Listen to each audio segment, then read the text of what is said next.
120 hours into the 6-day race. That's day 5 of running.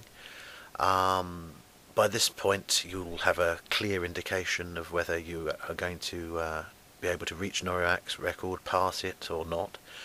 I would imagine at this point you'll be feeling a little bit of the miles that you've run. How many hours of sleep would you anticipate of having had by this point? Well, ideally, I'm having 2 hours a night for what I call the long sleep, which I said a night, but in fact I would probably take it about around the middle of the day. And then I have a half-hour nap if the other 4 breaks. So I 4 hours off track. Yeah. And obviously some of that time's eating. With a 2-hour clear sleep break, and then I say napping. I'm quite good at napping. I find I can get a restorative break and recovery by napping, and a 20-minute nap, 10 minutes eating, and 20-minute napping. I find it works for me. So that's quite lucky. Right. That's good. So in other words, that's about 4 hours rest, whether that's sleep or not, in every 24-hour period. So after 5 days, 20 hours rest total. That's right. That's perhaps half what most people would get as an average night's sleep. Does that weigh heavily by day 5 of running? Yes, it does. You're feeling a bit dopey. Uh-huh. I find that you definitely feel sleep deprived. Even I feel sleep deprived. You're feeling very, very weary by that time.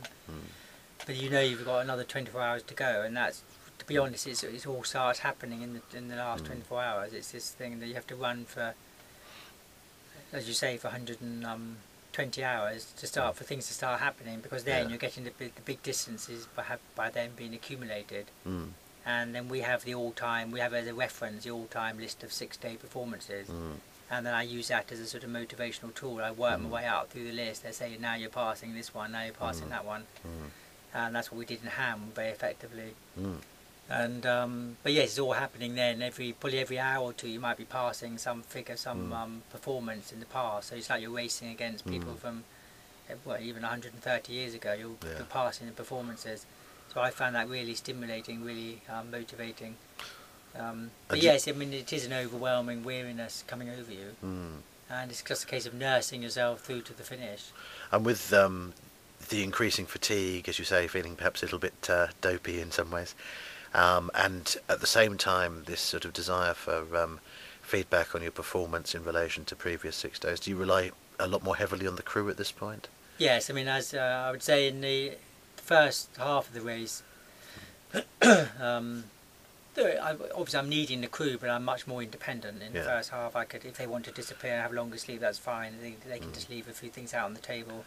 And I'm quite happy to be uncrewed for 2 or 3 hours at a time. And just get down to it's quite comfortable and easy to hit the target paces, and I'm happy that they use that time to keep themselves fully restored. But no, as after the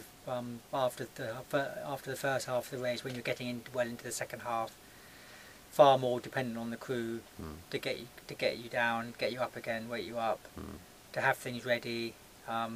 It's more demanding on them.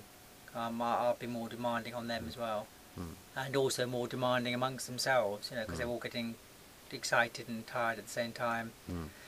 There may be more inquiries coming through from the media. One crew member handles that, so he may be getting more phone calls from journalists or people wanting to know how I'm getting on. Yes, it's like a rising tide of interest and activity. At the same time as everyone's getting more and more tired and excited at the same time.